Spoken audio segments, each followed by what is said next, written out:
Yeah, I obviously didn't want to go back and see it. I didn't want to go get the X-rays or whatever it was. I wanted just to continue to play. I told him I would do it at halftime, but Coach, I mean, in the best interest of me, he made me go back there and get that X-ray before he put me back in the game. And for a while, I thought I could get and play through it. And then he said, "I'm not putting you back in, so you might as well go get the X-ray. And then if it's negative or whatever, I'll put you back in." So I ran back there, got the X-ray, and was able to finish the game. How are you feeling now after the game's over? How's the ankle feeling now? I was just talking to him. It feels better. I mean, it feels better than I thought it was going to be now. Obviously, I have a lot of adrenaline going right now, so we'll see how it feels. But I'll hop right into treatment tonight and try to do whatever I can to be as close to 100% by next week. But luckily for us, we played the early game on Saturday, so we get an extra almost half a day that I can let that ankle rest. Knowing you didn't want to come out, what did you make of the job Chad did?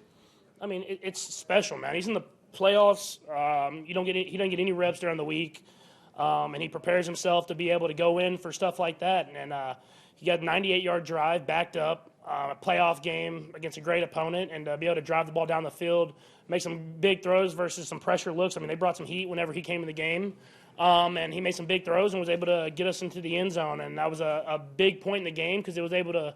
That gave me the ability to kind of come back and rest and wait till halftime until we kind of retaped and did everything we could to get me ready to go in the second half. What else was included in everything we could to get you going in terms of treatment?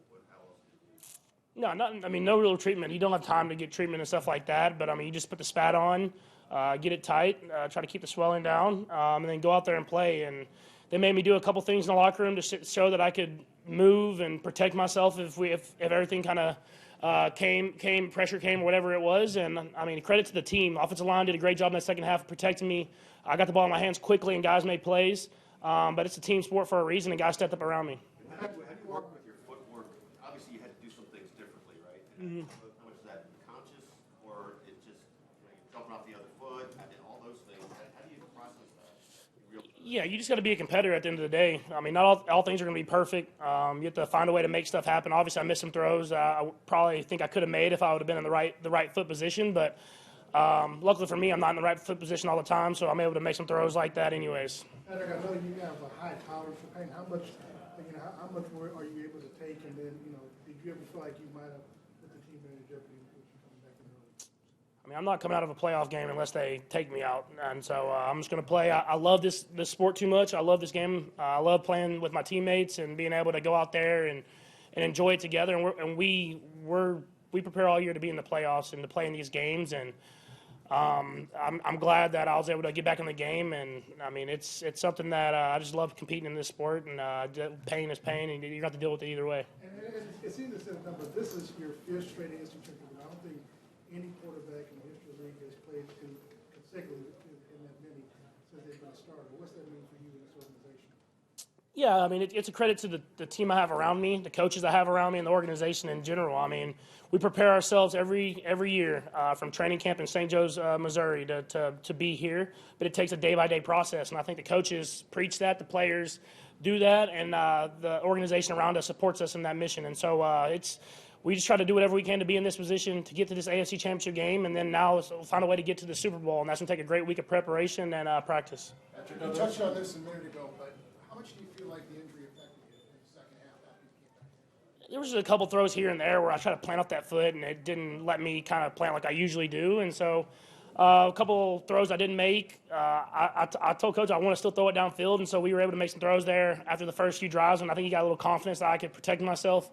And so credit to our defense, man, holding us in that game, especially after the start of that second half when I wasn't able to get stuff going. So they held us in that game, made some big plays at the end, and we were able to score enough points to win.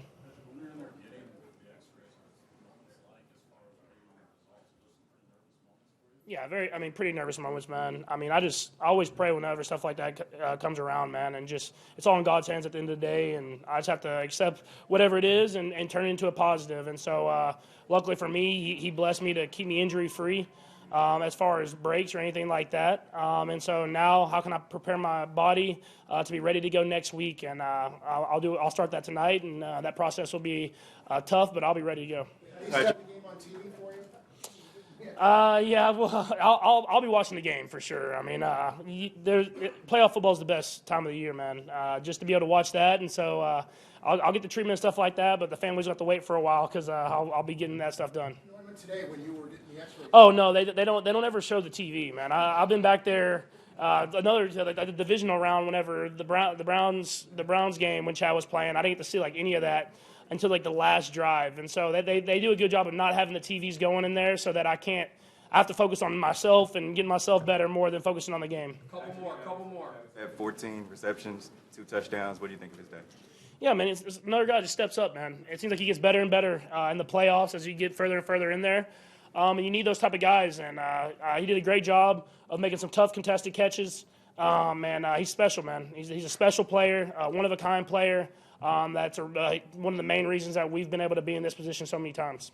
What's it like being? The last drive of the you guys scored a touchdown, they cut it to take me through that drive, and obviously you went down on a touchdown pass. Yeah, no, it was a good job by everybody. I think everybody had a part in that drive. Everybody was making plays. And that's what championship teams do, is that whenever stuff's not going their way and the game gets tight, how are you going to respond? And I went down, I kind of jumped and landed on the same ankle, but I had to find a way to get the ball in the end zone, and Marquez was there, and I needed to make the throw. And he stepped up and made a big play there at the end of the game to win it. Last two kneeled and bowed. 75,000 people thought this was going to be an easy game. What was it like being in a tight game with your situation with your ankle and with knowing your season's on the line? Yeah, I mean, I never think any playoff game is going to be easy. I mean, teams are here for a reason. And even if they are surprised in a sense or whatever it is, they're here for a reason. They have the confidence that it's going to be a great game. If you look at wild card weekend or really the playoffs in general the last few years, every game seems like it's a one-score game. And so we came with the mentality that we were going to have to play to the very end. And obviously we had some adversity through there with some injuries and stuff like that. But I was proud of how the guys responded and were able to figure out a way to get the win. Last one. Patrick, this is probably hard to separate, but how much do you feel like your urgency to get back in was, I got to play, and how much as a signal to your teammates, galvanize them? Yeah, I mean, obviously you want to play. I mean, you just want to play because you've built that time from St. Joe. You've spent this time with your teammates and built up for this moment, and so you don't want to let guys down or whatever it is. You want to be in the game and be able to go out there and show off what you've worked for. But I don't think it really was anything for the team because the team has so much belief in Chad, and he's done it before. He's won divisional games by coming in and playing. And so they had so much belief in Chad, and you saw in that 98-yard drive. He ran the offense the way the offense is supposed to be ran. He threw it to the right guys, and guys stepped up and made plays. And so that's what a great team does. It's not about one guy. It's about the whole team. Great.